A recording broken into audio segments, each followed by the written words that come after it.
I've got your book set up for you, so you can just sit behind your book.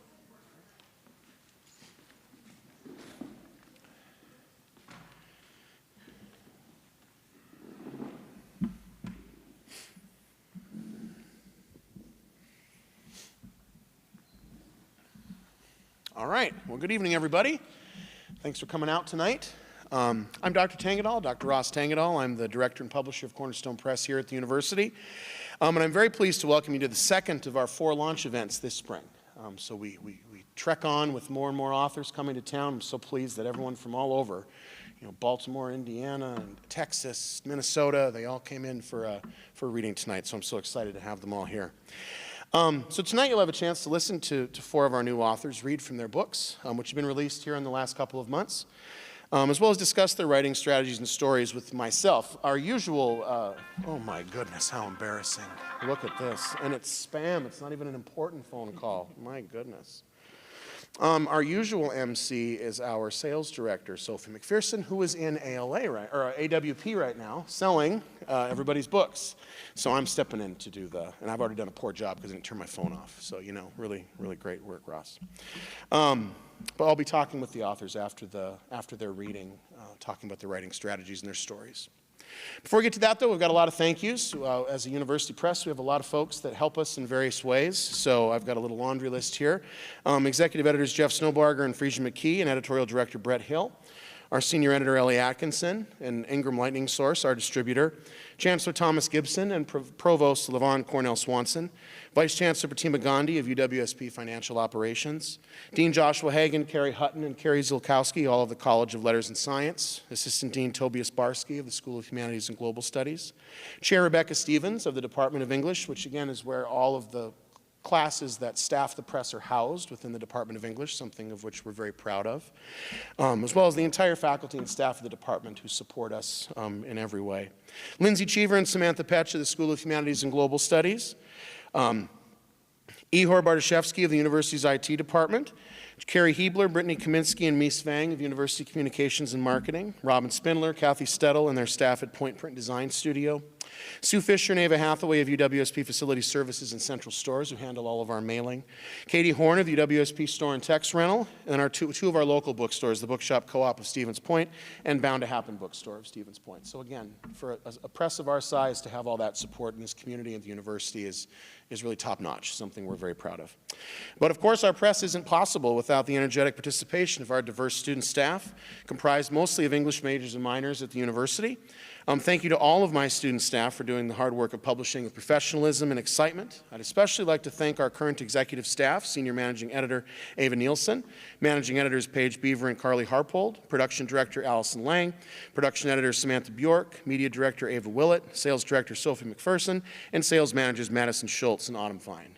So yeah, it's fun to have a staff of students who are learning the business and working hard, many of which worked on your books. So finally, I wish to thank Toby LeBlanc, Marie Zoikov, Jamie Gallagher, and David Raschuti for entrusting us with their excellent work. Tonight's a celebration of your writing, and congratulations on the publications of your books and entering into the Cornerstone Press family.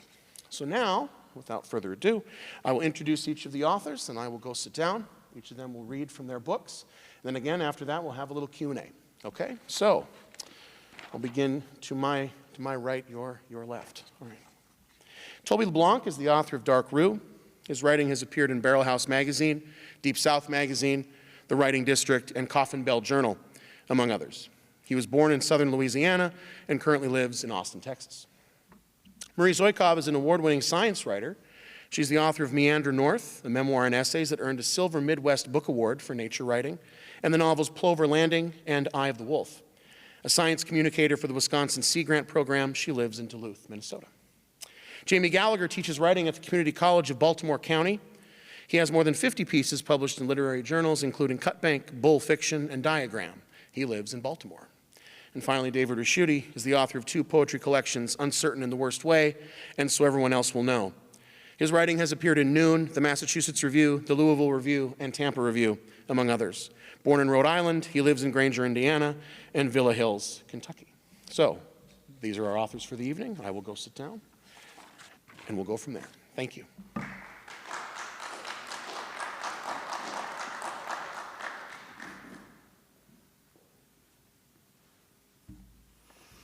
Hi, y'all. I'm going to be reading from my book, Soaked Stories. This is set 50 years in the future after climate change has intensified and the bottom half of Louisiana is now halfway underwater.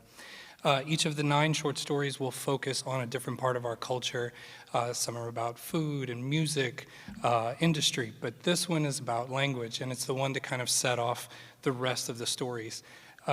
Language in our state is very particular to us, and we speak a dialect of French in our state, but it is slowly fading away. And in this story, you will hear about a person who is the last speaker of the Cajun French language. And I also get to show off my Cajun accent.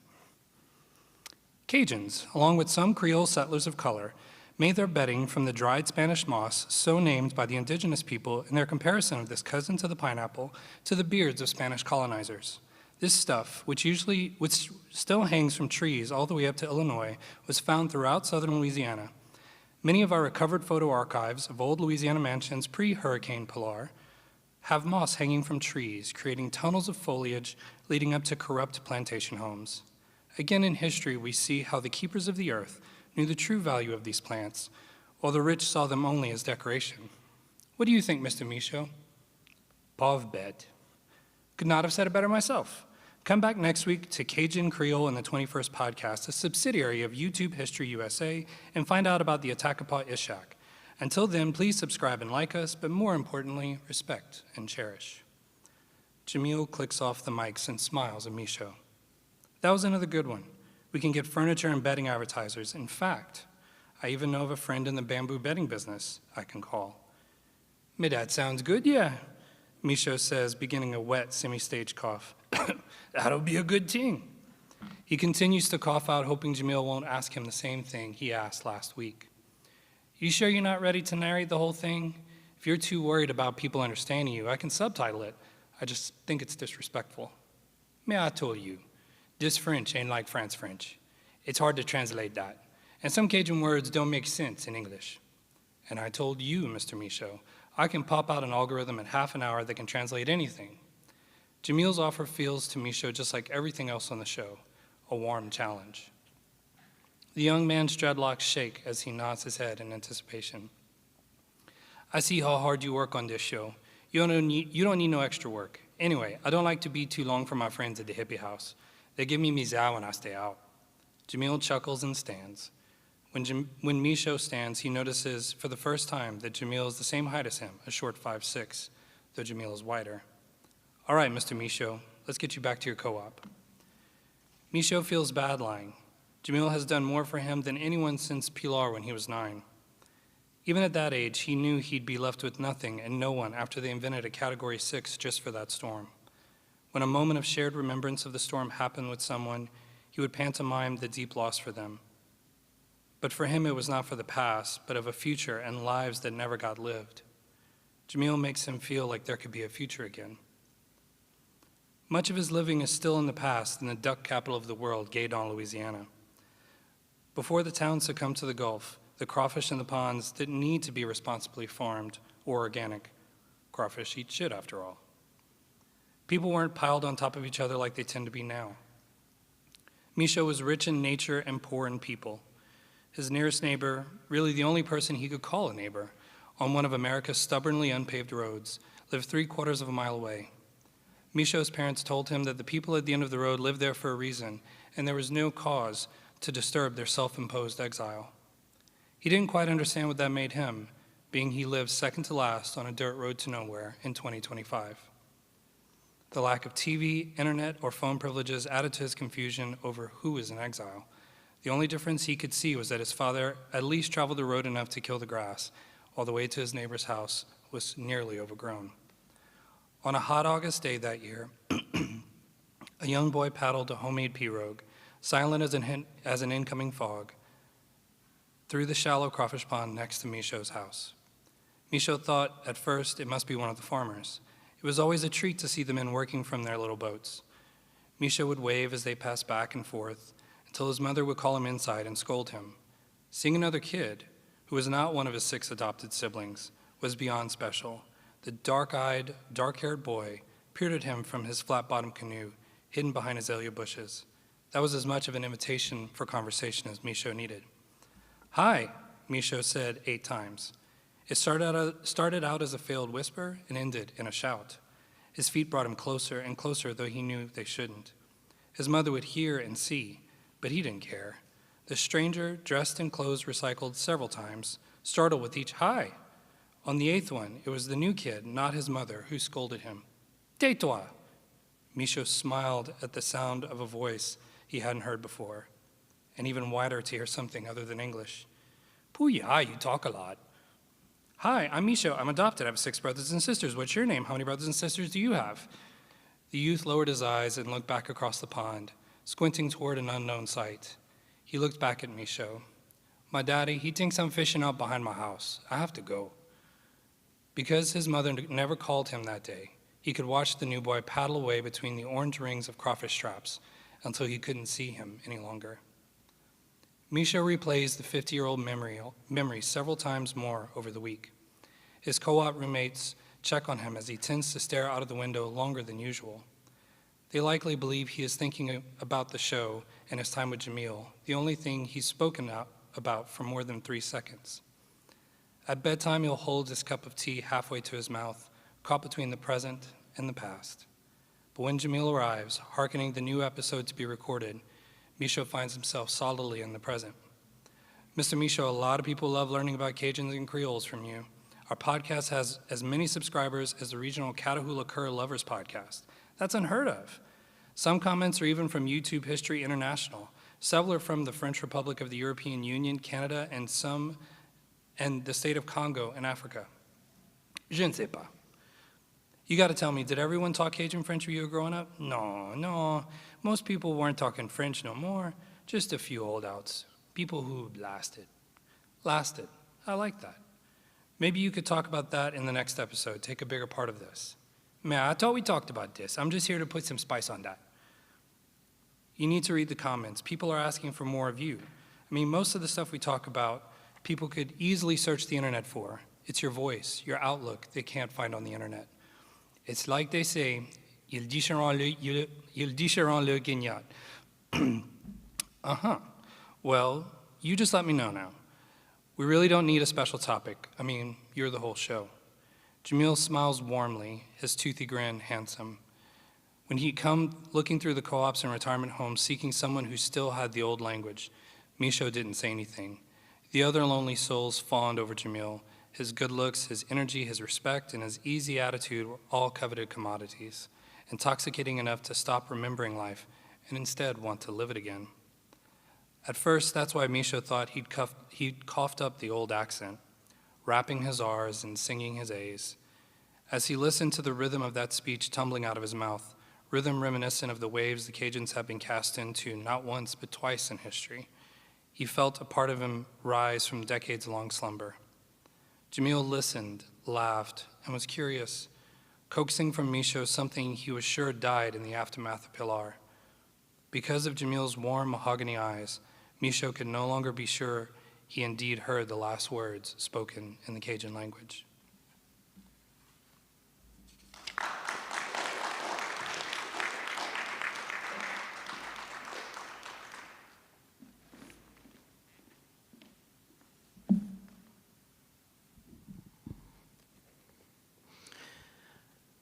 Hi, I'm Marie.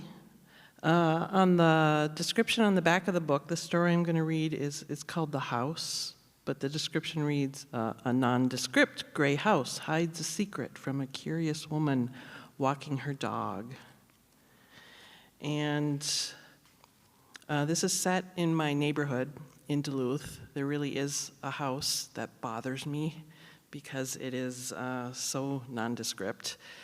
And I used to have a golden doodle, which is in this story, but it is not about me.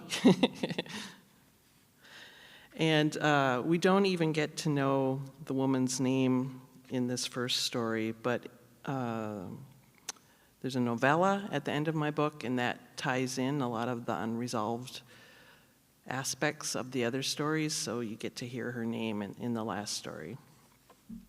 So this is called The House. The woman was drawn in by the house's unchanging nature. She walked her dog on the street in front of it almost every day, as she was about to do now. Although the woman had lived in the neighborhood a dozen years, she only began looking at the house closely during the past few months. It seemed like it was trying too hard to fit in. The one-story structure was gray with white trim and a white front door. Its blinds were always closed. No light ever showed through their slats, even in winter when the dark came early. A driveway on the south side led to the backyard and a gray garage with a white door.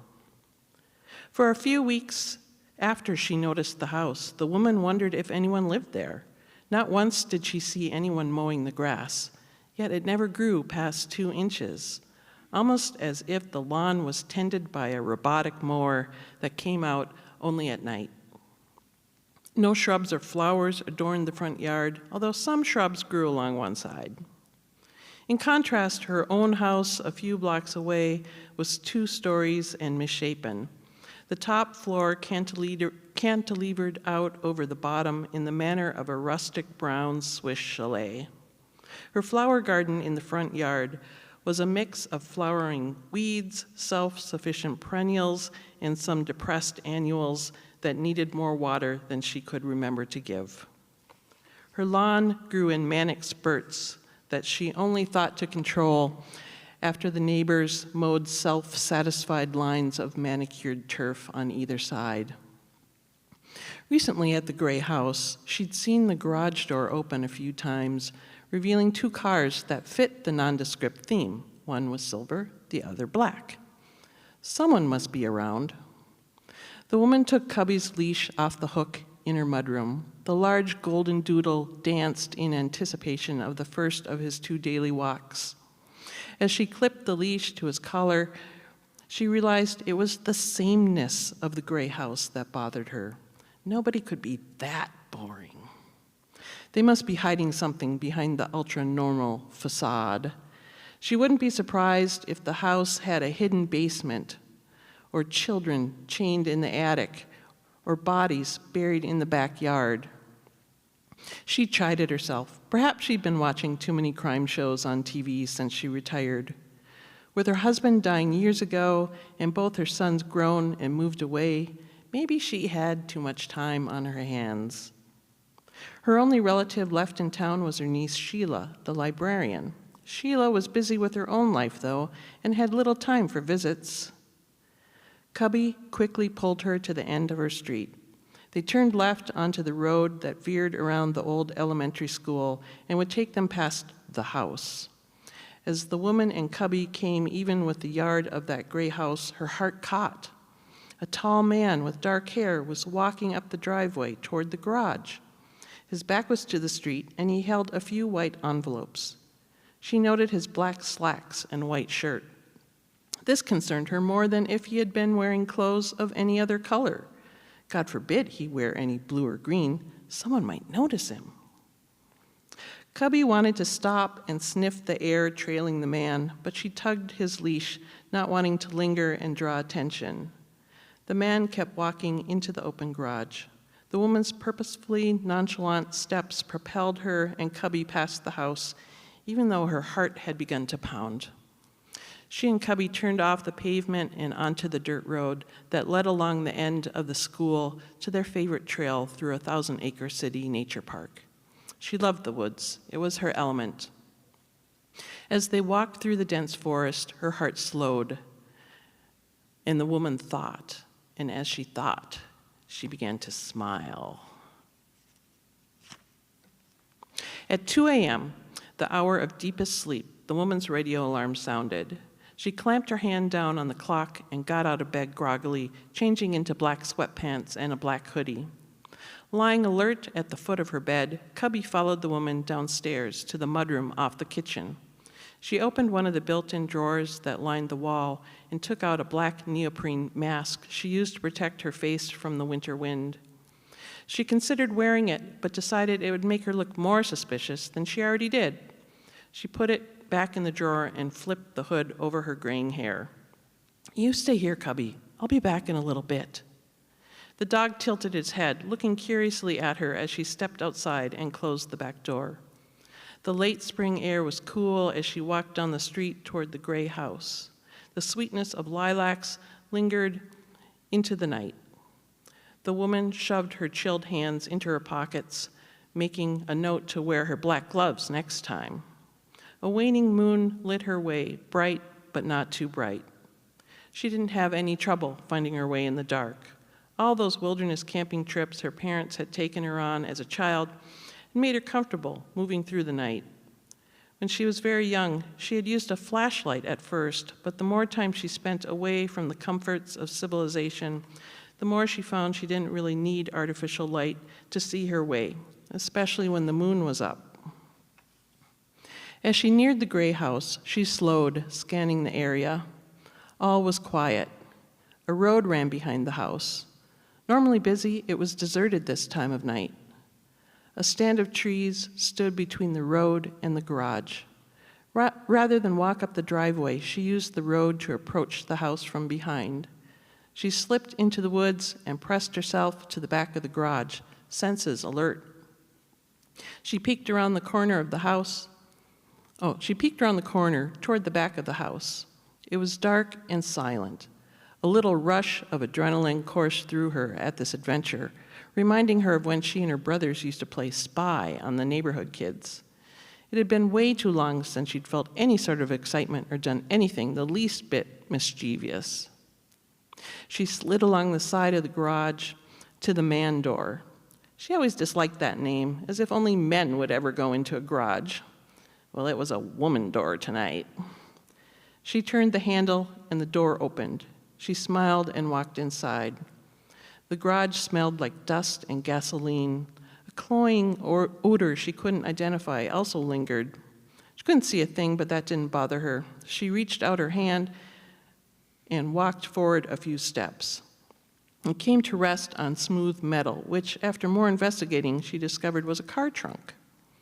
She turned around and inched toward the wall. Her fingers felt a wooden shelf, and she slowly fondled things on it, keeping her eyes closed to heighten her sense of touch. A wrench, a pencil, and miscellaneous flotsam. She kept moving and searching. She was looking for a key. Almost everyone she knew had a key to their house hidden somewhere in their garage.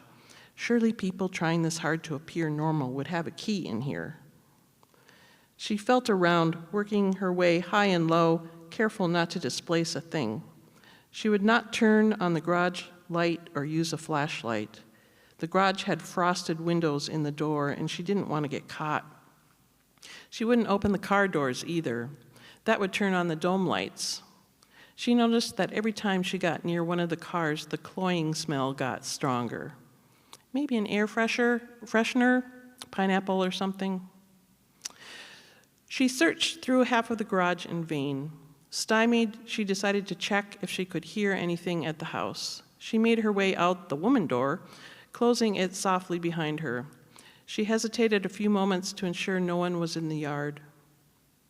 By moonlight, she tried to discern if any security cameras were trained on the backyard. She didn't see any mounted under the eaves or along the roof line. Then she crept the short distance to the back of the house. The woman stood near the porch. She took off the hood and put her ear to the wall. All was silent until, what was that? A low, distant moaning came from within. She pressed her ear harder to the gray siding. A few moments passed, and then the moaning came again.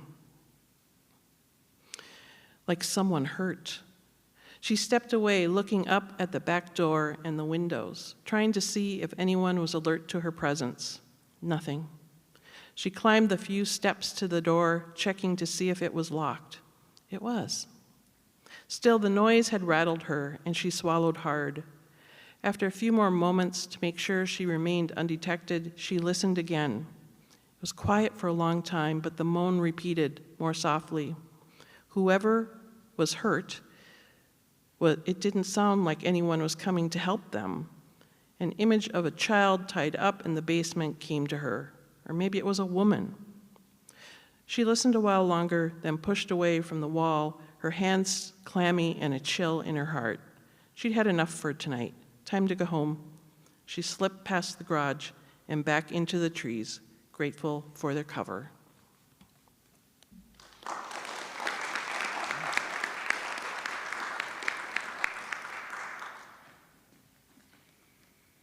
Hey everybody, how you doing?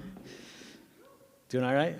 All right, thank you for having me. I wanted to thank a couple people before I start reading. I definitely want to thank Ross for selecting the manuscript. I'm sorry, I say your last name different every time I say it, so I won't try to say it out in public.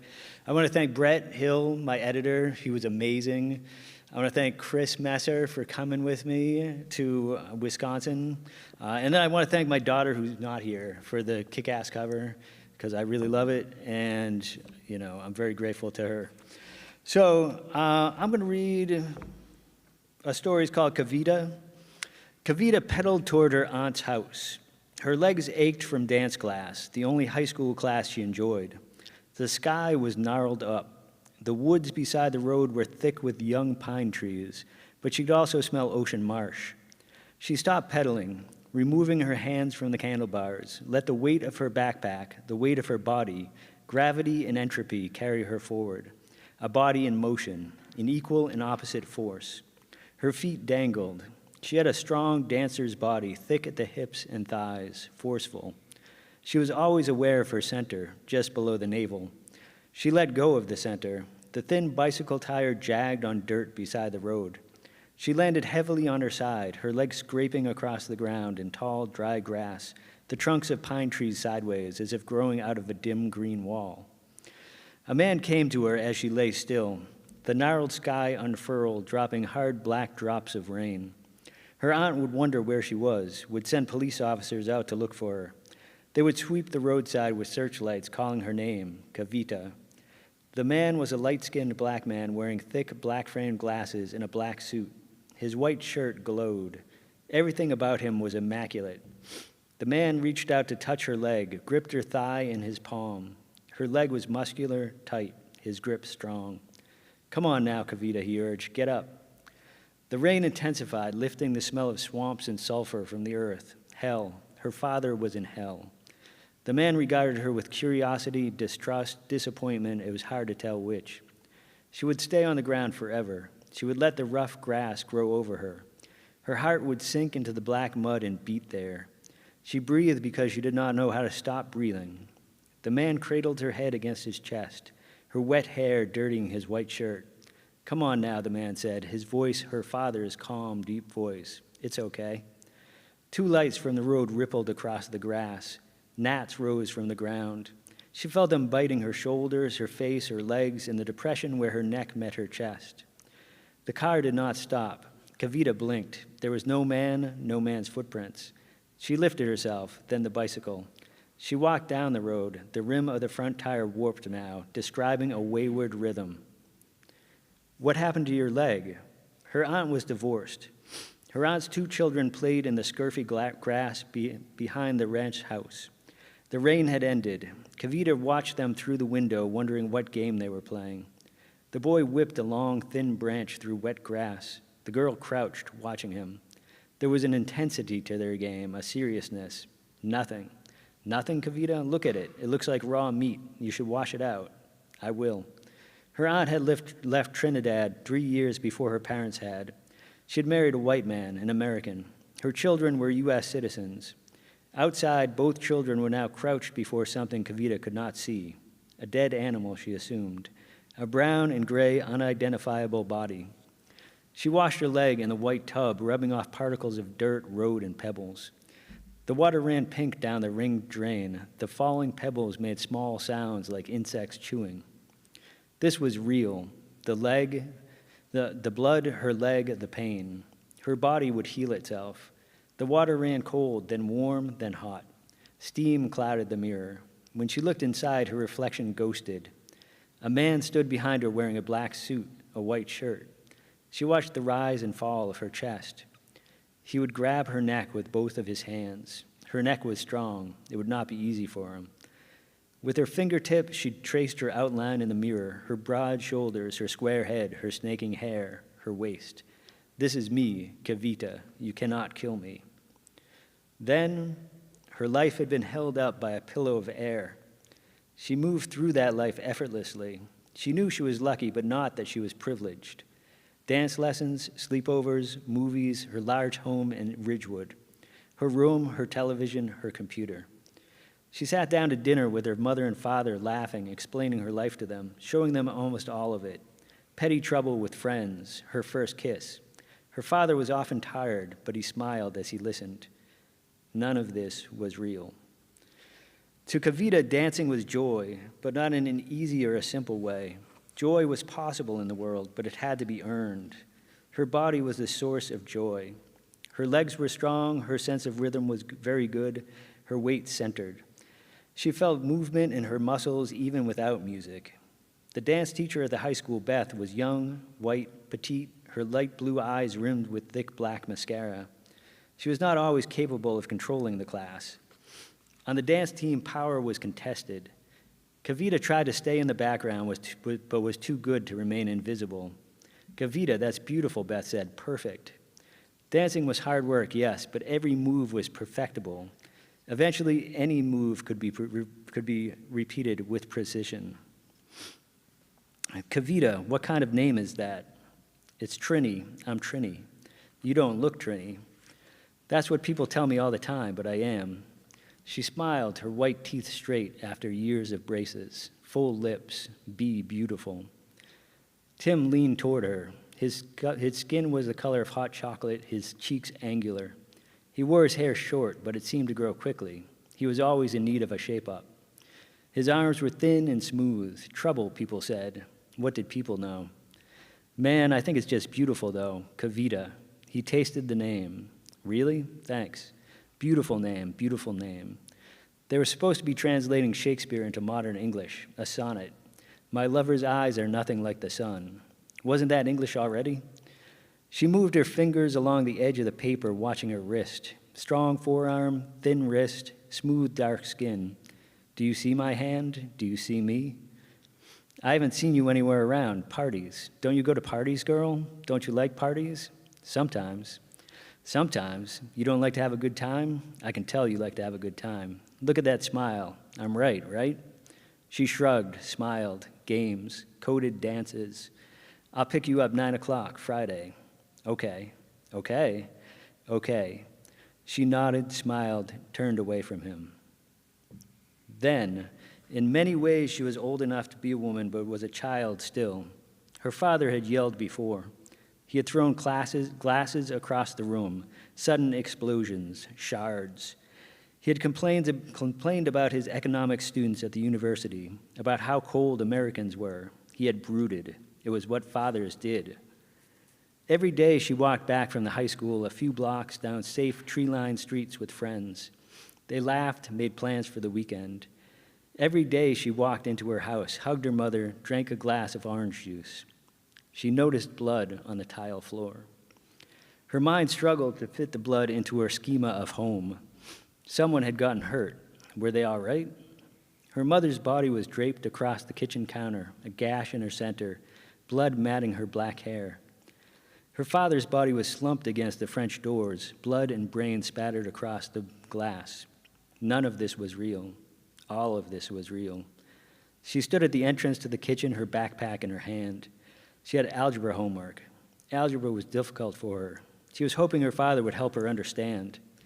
The handgun her father had shown her once, for protection, he had said, had fallen on the tile floor, away from his clutched hand.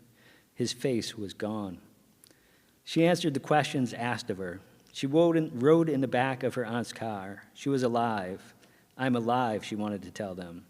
Her father had worn black suits, pristine white shirts.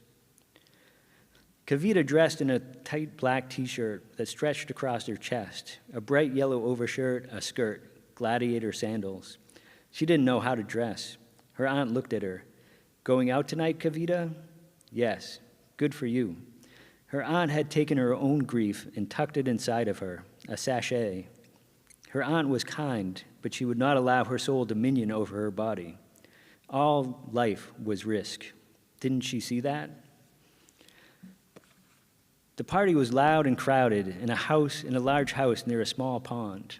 Tim held her hand, handed her a drink. I don't drink, she told him. What do you mean you don't drink? He smiled but was not happy. I don't drink. What do you do then? Do you smoke? No, I dance.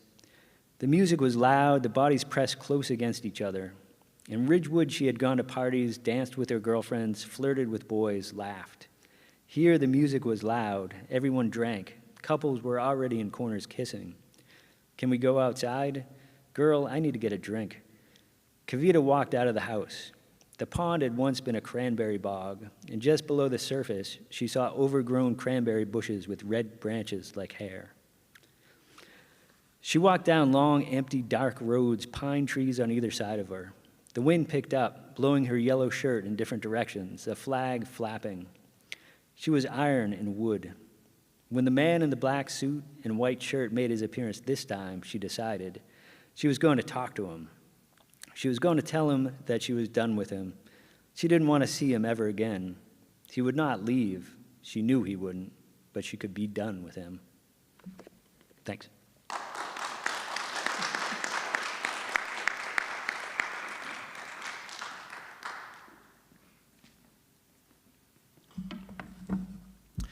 My thanks too to the press, but in particular to Ross and to my editor, Ellie Atkinson, both of them object lessons to me in craft and to commitment. I'm very thankful for the work you did, and as a matter of fact, I'm humbled by it as well. The title of the collection is Keeping What's Best Left Kept Secret, 22 fictions. Each of them, or in each of them, a protagonist or some character has a secret. Some of the secrets are quite explicit, like, for example, a cleverly concealed forgery. But in others, and for example, the one that I'm going to read to you, the secret is far more subtle, far more taxing on the individual in a physical way. The story, actually, the image that underlies this story, first presented to me many years ago as a young boy.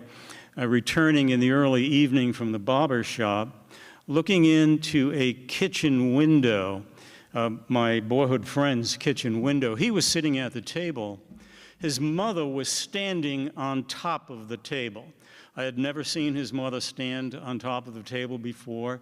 I'd never seen anyone stand on top of a table before. That image struck me. It stayed with me for years, actually for decades. In the ensuing days, ensuing weeks, as I went to play with my boyhood friend, indeed other things appeared on the table, not people, but things. A wooden ruler, a metal yardstick, there were common pins, cloth. The title of this story is Standing Perfectly Still on the Table. A light bulb shines on bolts of fabric in a kitchen that doubles as a sewing room. Determined, a young boy surveys the room, searching for a pattern and a wooden ruler. The pattern somewhere here on the table is fastened, he thinks, with a safety pin from a basket the last man brought for the mother after she started seeing him. The man before, the second man, had a kind, welcoming way, different from the last man's cynical way. He took at once to smiling at the mother, smiling at the boy, never once raising his voice to them. That was nice, the boy told his mother. The smiling was, the calm voice was, but not till the second man left fed up, and the last man started appearing more, reawakening the sensitive boy to the second man's peaceful ways. The boy knew better than to tell his mother that her smile had faded, and her voice seemed tentative, softer, weak. The first man, a young man, too young maybe, abandoned the ever-resourceful mother, who long since developed a way with fabric, relying on remnants, instinct, and patterns to fasten for herself, for others, or the boy, clothes she'd assemble at the kitchen table, measured to spec with a yardstick or a ruler, early gifts the first man brought well before his patience gave. Sewing to the boy was an outsized joy, since his mother had begun to rely on him more, particularly on those accumulating days when she seemed to the boy gloomy, low. She had taken to calling him a trusted apprentice, Trusted the boy had heard before, but apprentice was a brand new word to him, a word that only a grown-up would say, a word that made him feel good. Tell you what, she says to the boy, who perks up to hear what the mother will say. Let's do like they do in a tailor shop. Like they do like what, the young boy says. This ruler here, stood on end, makes a hemline guide for a longer dress, like the one we're making now. The boy wasn't sure what his mother was saying. I'll stand on the table, the mother says. You pin the hemline sitting at the table. Why don't I kneel on the floor, he asks. This puts the hem at eye level. The boy's face gleams. I turn, you pin, she says to the boy. I turn, you pin, she says again. Place the pins a little bit apart. This much, she says, holding her thumb and forefinger up. She pulls out a chair from the kitchen table, climbs on the chair to the tabletop, and motions the boy to sit at the table. Gorgeous the dress you and I will make, like you've heard some of my clients say. Standing perfectly still on the table, bedazzled in a gown of brocade fabric, sewn with only a temporary hem from the pattern the young boy found on the table, she shimmies into the top of the dress, the bodice, she teaches the boy to say, and tells the boy who's sitting at the table, stick at the gown at the 10's a pin, 10 inches up at the 10, she says. Straight up, perfectly straight, the ruler, she says to the timid but helpful boy, to whom she's been both mother and father. The boy hasn't met his biological father, and the mother doesn't mention the long-gone man. The boy doesn't mention his father either. The boy knows, or has come to know, that his father is best unspoken of. He certainly knows, somehow knows, that as time goes by, not just yet, he could ask his mother where his father went, and more to the point, what he doesn't get. A parade of men bound to move in. Why wouldn't a father live with his kids? Most fathers do that, don't they? Turn, the boy says to the mother, both of his hands released from the fabric, and she does, one step on the kitchen table. Then stop, the boy shouts to the mother, after her 2 feet come to a rest. She does, she freezes, and he does too, waiting for the sway of the hem to still, waiting to place another of the pins at exactly the height where the last one is. They were doing well, she told him so, her standing tall, him cautious with the pins, and they will again on another day, if not for hers, then another woman's dress, like the one they're sewing for the mother of a bride, enabling them to afford what they need, like sewing supplies, bolts of fabric, rent, utilities, food for the table, and the cell phone she bought to replace the one the boy heard crash on the bedroom wall, but she said merely fell on the floor. Atop the table at a dizzying height, she scans the kitchen, the walls, the floor, noticing things she'd seen before, but now from an angle new to her. A window valance fraying at the seams, the ceiling stained from cooking oil, the unfinished top of a pantry door. But oddly, given the length of his stay, nothing in the room remains of the first man, the longest stick around by far. Not even the wall marks she repaired, except for the ruler and the metal yardstick she struggles at night to uncouple him from. And she struggles too independent of him when the knot in her belly feels heavy, taut, her thin body stiffened from an empty void a brochure led her to think she's in. From here on the table, turning her head, she can see in the bedroom to her unmade bed, where huddled in a quilt, she lies awake and succumbs most nights to a dreamful urge to assume the form of a bird on a wing, taking to flight at the moment of flight, relying on instinct, reflex, whim, to soar at will, to glide unencumbered, to disembody from the weight of herself, and escape from the suffocating tunnel she's in. There's a way she knows to disembody, but she also knows, the first man taught her, that the trouble with drugs is they work at first.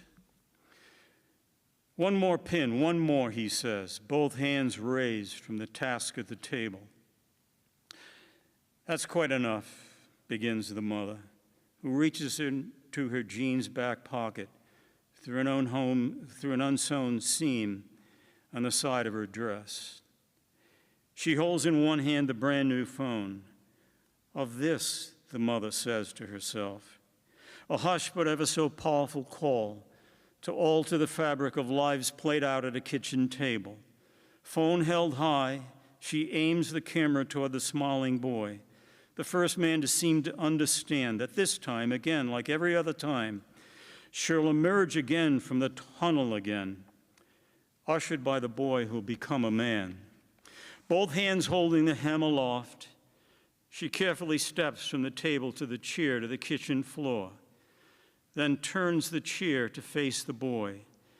It's cumbersome moving in a pinned-up dress, but she feels the urge to speak to the boy in a way she hopes more tactile than speech. Sitting together face to face, she leans in slightly, smiles at him, places her hands on the young boy's face, and files his cheeks with her fingerprints, a gesture he'll use when the time comes later for another man to raise his kids. Thank you.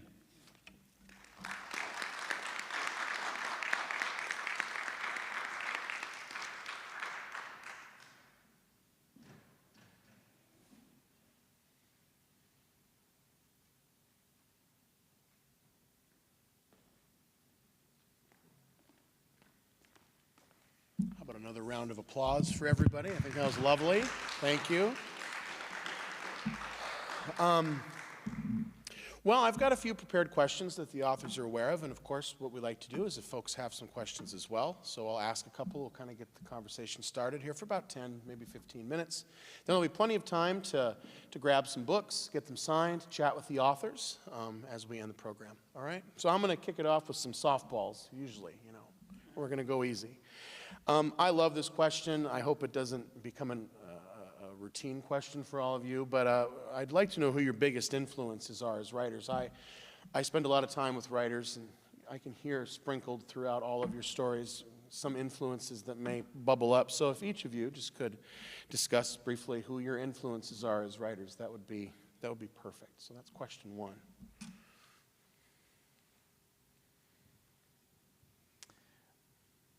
So because I write so much regional stuff and around the South and around Louisiana, I really gravitate toward the writers in that region. Probably my favorite writer is Tim Gautreaux. He writes a lot of short stories. He's from Louisiana. I feel like he's a master of that craft.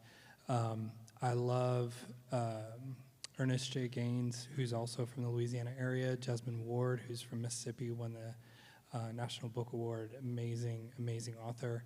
I'm a big fan of Toni Morrison. I think a lot about her whenever I'm writing, kind of like to have her on my shoulder.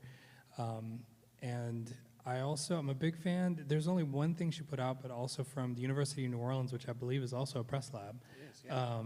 But Barb Johnson wrote this unbelievable short story that I feel like never got enough recognition, but those are typically my big influences. I have a couple.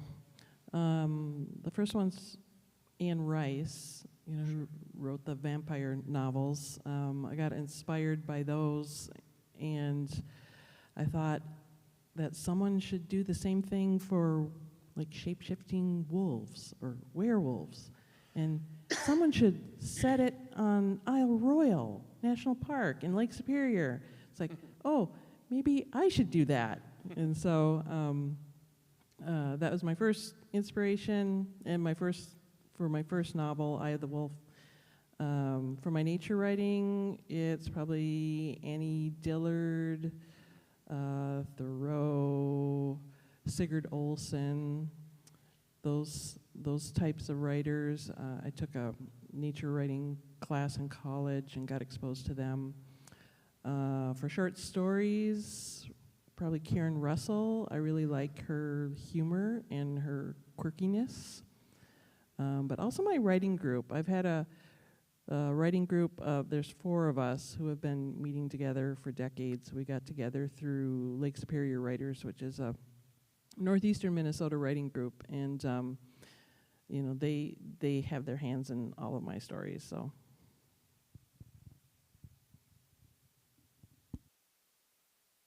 So Is this working? Yes, it works. Okay, sorry. Typical question, right? Everybody's gonna check the mic. I'm sorry. So when I was young, definitely I had a lot of different influences. One of the most important people in terms of short stories was definitely Gabriel Garcia Marquez. No One Writes to the Colonel Anymore was a hugely influential collection for me. And then just two people that I would mention to anybody that I think are amazing writers. Joy Williams, in terms of short stories and everything else. She does novels and other things, but Joy Williams is amazing. That's right now, by the way. I love Joy Williams. And then the other person is Gail Jones. Gail Jones wrote some amazing books, and then she disappeared for like 25 years or something, and then she came back and she published, I don't know how many over the last like 5 years, but her stuff is great because it's so, every book is so different, and she's an amazing writer. That's it. Is it on? We have some overlap. For me, John Cheever, his stories, but also his novels, Bullet Park, Falconer, Ode to Paradise, it seems, and both of the Wapshots novels. Gabriel Garcia Marquez as well, for me. His short stories and of course, the classic novels, 100 Years of Solitude, Love in the Time of Cholera. Raymond Carver, his short stories, of course, particularly struck me back in the 1980s, continues to strike me today too, including his poetry, by the way. Each of them kind of a lot like Philip Levine in the sense that they tell stories, just dramatic pieces of work. But there are others as well, John O'Hara, Richard Yates, I mentioned Philip Levine, Kay Ryan, a poet, Elizabeth Bishop, Elizabeth Hardwick, all people that have influenced me quite a bit for the last couple of decades. In fact, one thing particularly interesting about a subset of them is their informal writing, their letters and their journals. In particular, Kay Ryan's, or not Kay Ryan, rather John Cheever's and Elizabeth Hardwick and Elizabeth Bishop, filled with aphorisms, just gems of thought. In fact, one from John Cheever that may be appropriate to what I see as the age of this crowd. It has to do with marriage, and what he says is the urge to marry should be treated with reverence and under the proviso that if you can talk yourself out of it, you should.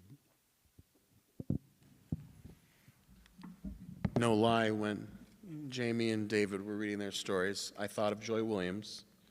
Jamie, I did, and same with Carver. I thought of Carver. I teach Carver a lot as well, so your students in the audience certainly know some of the names that are bubbling up. That's good. I've got another question, then I'll throw it out to the crowd if they've got some. As you know, the Cornerstone Press really prides itself on publishing short story collections. We lean into the genre, and we believe in the genre of the short story and the collection. So just wondering why each of you, each of you have written in different genres, why do you choose the short story form for this project, so for this book? What brought you to the short story here? So my favorite writer, Tim Gotro, actually said he likes short stories because they're just easier to manage. There's not all these extra arcs. You can keep everything tight and really make sure you know your story at a sentence level, and that you can know your characters and know where the story is going, and it stays often in one direction. But for this particular collection, I thought short stories would fit the best because I don't think anybody in our region is monolithic. We have so many different facets, so many different pieces to us, and I think they're all so beautiful that they need to have their own venue in each case. So when I thought about this book and started thinking about all the different ways that potentially climate change could impact the region that I'm from, I started thinking about, well, what are the ways? What are the different aspects of my culture that could be impacted? And this book doesn't contain all of them, but I like to think that these are some of the big ways that we could be impacted. So each short story seemed like it could capture a whole world and a whole people in a way that was digestible for a reader. For me, I just wanted a rest from novels because I had written 2 novels, and other people in my writing group had written short stories, and so I got more familiar with the form from them. And I wanted something that I could do in a matter of months instead of years. So, and I started writing stories, and after I got 2 or 3 of them, I kind of searched them for a theme and realized they all had the theme of appearances, you know, the power of appearances to deceive and captivate. And that's what my book, The Path of Totality, the theme is for that. And so I decided to keep writing more stories along that theme to see if I could get a book out of it someday. So I did not choose the short story. The short story chose me. No, but seriously, I think that's true. I try to write novels all the time, and then they turn into short stories. I don't know why. I think, like, for some reason, this is what I write. I'm trying to write a novel now. It'll probably suck, and I'll probably throw it away and come back to it 10 years from now and turn it into a short story.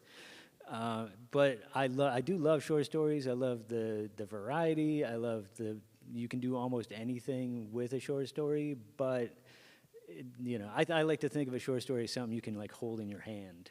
And, like, some stuff might slop over the side, but it's something that you can, like, hold in your hand. I don't know what that means, but it helps me understand what it is. So for me, I've been working on writing since I was 18, like, on a daily basis, trying to get stuff published. I'm 53 now, finally getting my first book published. Very excited. But some of these the stories are probably almost 20 years old. So I've been writing stuff and trying to decide, like, what makes for a good collection. And then finally, these things seem to cohere around this idea of strangeness and animals and, like, the supernatural and the spiritual. And I'm like, oh, these are actually a collection. And finally it came together. So that's my story. For me, it's the tight arc of a narrative in a short story. We only have a few thousand words to work with, and what it allows the writer to do, I think, is to treat the reader as a collaborator. You don't express everything, but you lay out clues, and they collaborate with you. For example, if I were writing a story about a character whose marriage was failing, I might begin in the very first sentence, for example, with something like, standing in the kitchen, she poured herself another drink and looked out the window at the bedroom suite arranged on the front lawn, which is a rough approximation of the first line in Raymond Carver's classic, Why Don't You Dance? So much is bred into that sentence, so much comes from it. I don't have to tell you, Carver didn't have to tell you that the marriage was failing, but something's up when someone's pouring a drink looking out at their own bedroom on the front lawn. Something's going on. But it's that mystery that pulls the reader in and allows the reader to collaborate. To me, I see writing as performance. I'm performing on the page, but it's only half of the performance. The other half is done by the reader. I invite the reader rather than to tell them everything. I invite them, and you can do that, I think, easier in a short story than you can in, say, a 200,000-word novel. I'm going to move around now. We have time for a couple questions from the audience, and I see some eager eyes. So throw a hand up, and I'll come to you, okay? Any questions from the crowd for our writers? Sure, Carly, I'll come to you. Nobody gets this reference, but I feel like Phil Donahue. You guys get this group gets my reference. All right. Here you go. Hi, I'm Carly. So in creating your collections, was there any short story that seemed the hardest to write at all?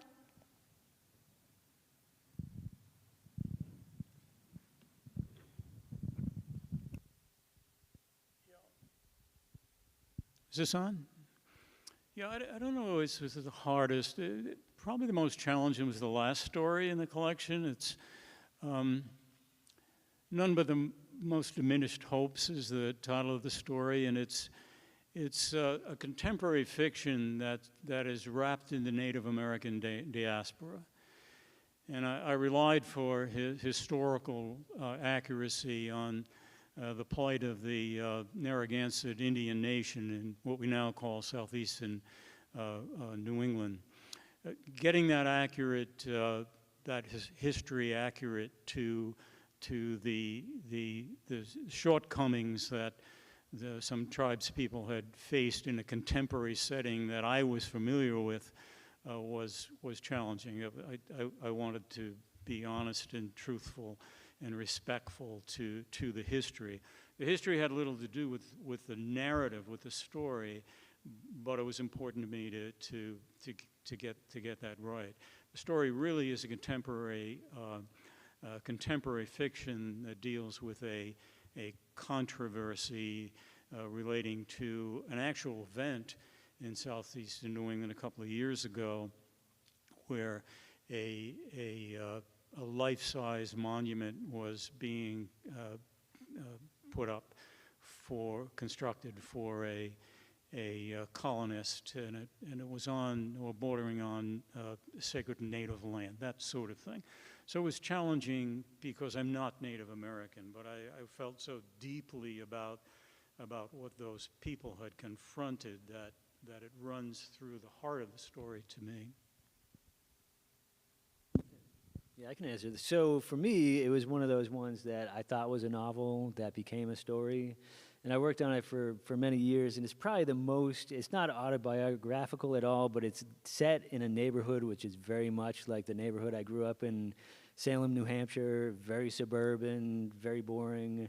And it had multiple characters, and I thought every character was going to get a chapter, and I wrote so many versions of this, and then I was like, oh no, I think it's a short story, and then it still didn't feel right, and then I had to look it up. I feel bad for getting on my phone when you were talking, but I had to look up who wrote this story. There was Brenda Peinato, the Rock Eaters. I don't know if anybody knows that. She wrote a story that was in the second person collective. So it's all we did this, we did that, and I'm like, oh shit, this is what that story needs. It needs that point of view. And then once I got that, it clicked. But it took many years for that, and it was a good challenge, but it was a challenge. Yeah. For me, it was a story called The Stolen Stories in my book. It was hard because it's told from the point of view of a house. And so it's this house that's being cleaned out because the people died, and it's in New Jersey, and a barely literate teenager finds Hemingway's lost manuscripts, and doesn't know what to make of them. And the story just didn't really work emotionally for me, I think, because it's hard to know what a house feels. And so I had a couple people besides my writing group help me with editing it. And so, yeah, I ended up putting a lot of work into it. And in that way, it was harder, I guess, just because it's kind of an unusual point of view. And I don't know why. I don't know why I chose a house to tell the point of view. I must have a thing about houses lately, but I think they kind of represent. They say so much about a family and about a person's inner life and history and things like that. So, yeah, that was mine. That's interesting. I'm writing a novel right now that has 6 different inanimate objects and their points of view as part of the story. So that's really interesting. I have a story in here called Bone to Pick, and you can hear, it's pretty angry. And my struggle was trying to make the main character likable because he's so angry all the time. He's angry about all of the extinction that is happening in South Louisiana, which is one of the most biodiverse places on the planet. And so throughout the entire story, he's just angry. And so I had to find ways to try and make him at least to where a reader could sympathize with him, make him likable, but he's really angry. We've got time for one more, all right, and then we'll move on with, oh God, there's hands everywhere. What am I to do with all these questions? I will go with Abby because I'm standing next to her. But afterwards, please come up and talk to the authors and bend their ear, all right? Go for it. Last question. What is your writing process like, or how do you get through writer's block, or like, what do you do on the daily? Good question, Abby. All right. I mean, I can start. I just write every morning. That's all I do. I just do it, and I've been doing it since I was 18. Sometimes I'll miss a day, sometimes I won't. I get through writing block by sitting there, and I will write a sentence, and I'll be like, that sucks. And then 10 minutes later, I'll write another sentence. I'm like, this doesn't work. And then sometimes this is the worst part of the writing process for me, is when something is not working. And it can last sometimes for weeks. But I just sit there, and I try, and eventually I get it. But it's very simple. I just sit there every morning. There was a time when I had to do it at night, but for the last, I don't know, it's been decades probably that every morning I write. That's it. For me, there are always sentences that are ruminating in the mind, and it's just always. And it's just a question of when opportunity hits. But when I say opportunity, I don't mean just the time. I don't mean just the lack of distractions, but opportunity in the sense that I am actually present in the moment and possessed by what I'm doing. If I'm not present of mind, presence of mind, and if I'm not in possession of all my faculties, I just belabor it and don't sit down to write. So I don't really have writer's block. I can write at any time, but I need the possession, and I need the presence in order to feel like I can be honest to the page, truthful to the page, accurate, spontaneous, movement of narrative. That's what it drives. That's what drives it for me. I like to write about, ideas that excite me, or a scene that comes to me, or an emotion. But I find, if I'm in the writing process and I get stuck, I lay down. Like, I lay down on the floor or the couch or whatever and just let my brain relax, and I'll find that the words come to me. And so I just, I find that, relaxing is really helpful. Wine is helpful too. I love the mantra, don't get it right, just get it written, to put it on page and let your editing figure out the rest of it. But I also, when it comes to writer's block, I honestly think reading is the best thing for me. I read somebody else's beautiful words. I often get ideas. I'm one of those awful people that's plotting out 3 books ahead of now because I get all these ideas and I start wanting to put them in places. So for me, reading is always the place to end writer's block. Start reading and something will jump out. And it's usually what I love is it's always exactly what I need. Even if it's you're reading the instructions or reading a recipe and something jumps out at you about like, oh, there's this scene that's missing, or there's this motion, this movement that's missing in there. That always works for me. Well, thank you very much. Let's give another round of applause for our authors, okay? At this point, we'll end the live stream portion, and then all of you can descend upon our talent and get their books, have them sign it, have some conversation, okay? Thank you.